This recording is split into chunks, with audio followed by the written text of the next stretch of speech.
नमस्कार विद्यार्थी मित्रांनो, सर्वांचं स्वागत आहे आपल्या एमपीएससी टाइम्स या यूट्यूब चॅनलमध्ये. तर कंबाईन ग्रुप बी आणि सी साठी स्टडी टार्गेट क्रमांक 6 याच्या आधीचे तुम्हाला 5 स्टडी टार्गेट आहे सर्वांनी पूर्ण केलेले असतील. तर हे जे 6वं स्टडी टार्गेट चालेल हे तुमचं 16 एप्रिल ते 30 एप्रिल या कालावधी दरम्यान, म्हणजे प्रत्येक स्टडी टार्गेटसाठी मी तुम्हाला 15-15 दिवस जे होते ते दिलेले होते. आता हे 6वं स्टडी टार्गेट आहे आणि याच्यानंतर फक्त एकच स्टडी टार्गेट होईल. तुमचा सगळा सिलेबस जो आहे हा 15 मेच्या आसपास तुमचा सगळा संपून जाणार आहे आणि त्याच्यानंतर पुन्हा तुम्हाला 1 महिना पुन्हा उजळणीसाठी मिळणार आहे. आणि या टार्गेट सोबतच तुम्हाला उजळणी कशी करायची ते देखील तुम्हाला सांगतो. तर व्हिडिओ शेवटपर्यंत तुम्ही नक्कीच बघा. ओके, आधीपासून तुम्हाला सांगितलेलं होतं आपल्या चॅनलशी कनेक्टेड राहा.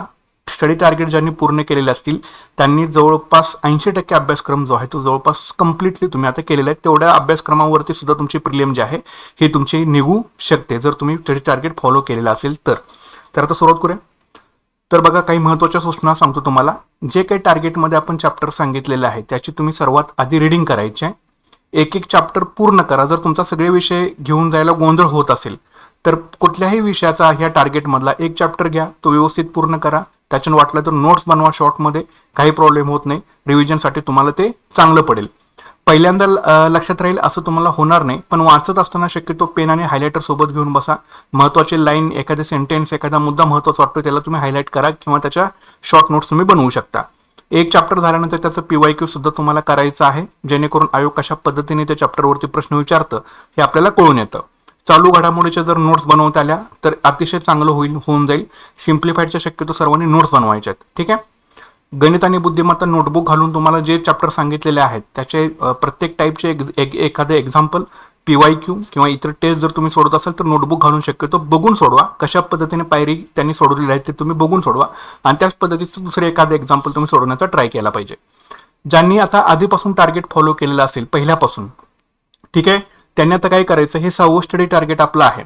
तर ह्या स्टडी टार्गेट सोबत तुम्ही पहिले स्टडी टार्गेट सगळ्यांनी पूर्ण केलेलं असेल तर ते उजळणीसाठी घ्यायचं आहे.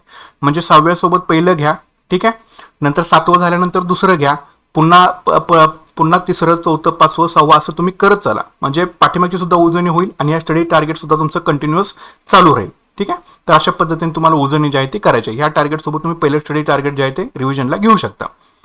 तर आता सुरुवात करूया. तर बघा, तुम्हाला कुठले चॅप्टर संपवायचे आहेत. तर पहिला विषय आहे आपला भूगोल. तर भूगोलामध्ये तुम्हाला महाराष्ट्राच्या भूगोलामधून जे आहे तर ते महाराष्ट्राची वने आणि महाराष्ट्राचं हवामान हे 2 टॉपिक्स तुम्हाला पूर्ण करायचे आहेत. ठीक आहे. कुठलेही एक पुस्तक वापरा, यातलं सौदींचं वापरा, देवस्तंचं वापरा किंवा कोळंबेंचं वापरा, कुठले एक वापरा. त्यामधून महाराष्ट्राची वने आणि महाराष्ट्राचे हवामान हे 2 टॉपिक पूर्ण व्हायला पाहिजेत. सेम भूगोलाच्या बाबतीमध्ये भारताची वने आणि भारताचं हवामान जे आहे ते पूर्ण करून घ्या.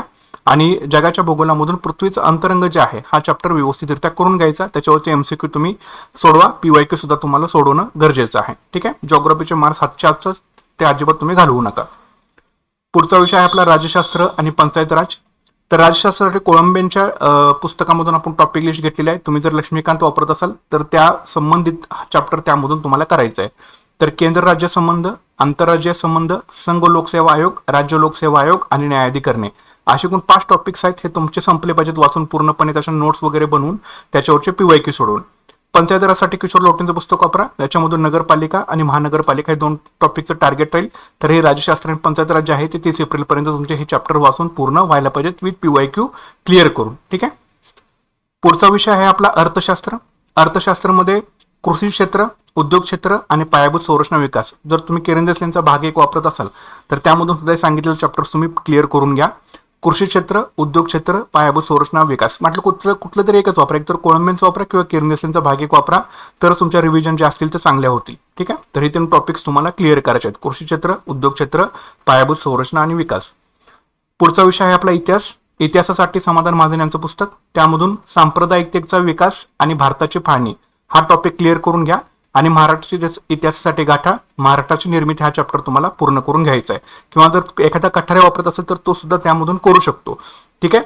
मात्र कुठलं तरी एकच वापरा आणि ते चांगल्या पद्धतीने 3-3, 4-4 वेळा त्याची रिव्हिजन व्हायला पाहिजे, म्हणजे सगळ्या गोष्टी तुमच्या प्रॉपर पद्धतीने लक्षात राहतील. तर अशा प्रकारचे 2 चॅप्टर्स क्लिअर करायचे तुम्हाला. आधुनिक भारताच्या इतिहासामधून सांप्रदायिकतेचा विकास आणि भारताची फाळणी आणि महाराष्ट्राच्या इतिहासासाठी महाराष्ट्राची निर्मिती हा चॅप्टर, हे 2 चॅप्टर्स तुम्हाला पूर्ण करायचे. पुढचा विषय आहे आपला सामान्य विज्ञान. तर सामान्य विज्ञानामध्ये वनस्पतीशास्त्र कुठलेही वापरा, एक तर दीपस्तंभ वापरायचा असेल तर दीपस्तंभ वापरा, सचिन बस्केंचं वापरायचं असेल तर सचिन बस्केंचं वापरा, कुठलं तरी एकच पुस्तक वापरा. वनस्पतीशास्त्रमधून पुष्पीय वनस्पतीतील प्रजनन, प्राणीशास्त्र विषयातील जैवतंत्रज्ञान आणि उपयोजन, मानवी आरोग्यशास्त्रामध्ये मानवी रोग, मूलभूत संकल्पना आणि संक्रामक रोग हा पुन्हा रिपीट झालेला आहे. याच्यासोबत तुम्ही रक्ताभिसरण संस्था जी आहे ती करू शकता. ठीक आहे, ते ऑलरेडी आपण क्लिअर केलेलं आहे, तरी सुद्धा पुन्हा एकदा तुम्हाला याचा टॉपिक देतो कारण महत्वाचा एखादा तरी प्रश्न याच्यावरती येतच राहतो. ठीक आहे, तर हे क्लिअर करून घ्या सगळं. भौतिकशास्त्रामध्ये गती आणि प्रकार आणि रसायनशास्त्रामध्ये द्रव्याची संकल्पना. तर हे जे चॅप्टर्स आहेत हे आपण भस्केंच्या पुस्तकामधून ही चॅप्टर लिस्ट जी आहे ते आपण घेतलेली आहे.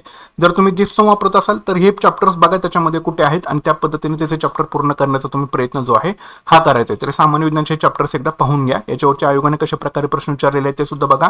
याचे नोट्स बनवता आला तर चांगलं होऊन जाईल, रिव्हिजनला तुम्हाला चांगलं पडेल. त्याच्यानंतर पुढचा विषय आहे चालू घडामोडी. चालू घडामोडीसाठी आपण वापरतोय सिम्प्लिफाईड आणि जीके टुडेचे एमसीक्यू. तर सिम्प्लिफाईड मधून महोत्सव व परिषदा, महत्वाचे दिनविशेष आणि चर्चेतील समित्या हे 3 टॉपिक्स तुम्हाला करायचे आहेत. महोत्सव व परिषदा, महत्वाचे दिनविशेष आणि चर्चेतील समित्या 3 टॉपिक करून घ्या. आणि जीके टुडे मधून नोव्हेंबर 2025 आणि डिसेंबर 2025 चे जे काही जीके टुडेचे प्रश्न असतील त्या महिन्यातले ते तुम्हाला करायचे आहेत. एका महिन्यामध्ये 240 प्रश्न असतात. ठीक आहे, 240 प्रश्न. तर जवळपास 480च्या आसपास तुमचे प्रश्न जे असतील हे तुमचे क्लिअर व्हायला पाहिजेत नोव्हेंबर 25 आणि डिसेंबर 2025 चे जीके टुडेचे. ठीक आहे, आणि याच्यासोबत सिम्प्लिफाईडचे 3 टॉपिक्स तुम्हाला करून घ्यायचे आहेत. त्याच्यानंतर पुढचा विषय आहे गणित आणि बुद्धिमत्ता.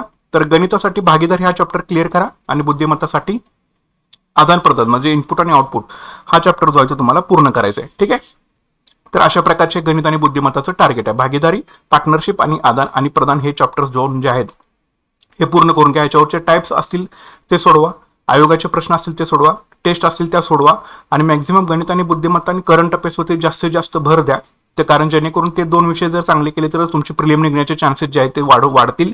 जे सगळे करत असतात मात्र हे 2 विषय कोणाचे तरी वीक राहतात. त्याच्यामुळं जर तुम्हाला पुढे जायचं असेल, प्री काढायची असेल तर गणित, बुद्धिमत्ता आणि करंट अफेअर्स होते जास्तीत जास्त सर्वांनी फोकस जो आहे हा ठेवला पाहिजे. आणि उरलेला सगळा वेळ जो असेल पहिला हे 2 विषय करायचे, गणित आणि बुद्धिमत्ता आणि करंट अफेअर्स, आणि उरलेला सगळा वेळ तुम्ही जीएस जे आहे हे तुम्ही टार्गेटनुसार करू शकता. ठीक आहे, तर अशा प्रकारचे टार्गेट आहे. सर्वांनी नक्कीच निश्चितपणे फॉलो करा आणि व्यवस्थित त्या सर्वांना टार्गेट फॉलो करून त्याच्यावरचे पीवायक्यू सोडवणं कंपल्सरी आहे. तरच तुम्हाला ट्रेंड जो आहे क्वेश्चनचा हा समजू शकेल. ठीक आहे, तर याच्यानंतर आता फक्त आपलं एकच टार्गेट राहील, ते तुम्हाला मी 1 मेच्या आसपास तुम्हाला टार्गेट देऊन टाकेन. म्हणजे 7 टार्गेटमध्ये तुमचा सगळा सिलेबस जो आहे हा तुमचा पूर्ण होणार आहे. ठीक आहे, तर नक्कीच सर्वांनी चॅनल जे आहे ते आपलं सबस्क्राईब करून घ्या. व्हिडिओ जास्तीत जास्त लाईक करा, शेअर करायला विसरू नका. भेटूयात पुढच्या व्हिडिओ सेशनमध्ये. Thanks for watching guys and all the best.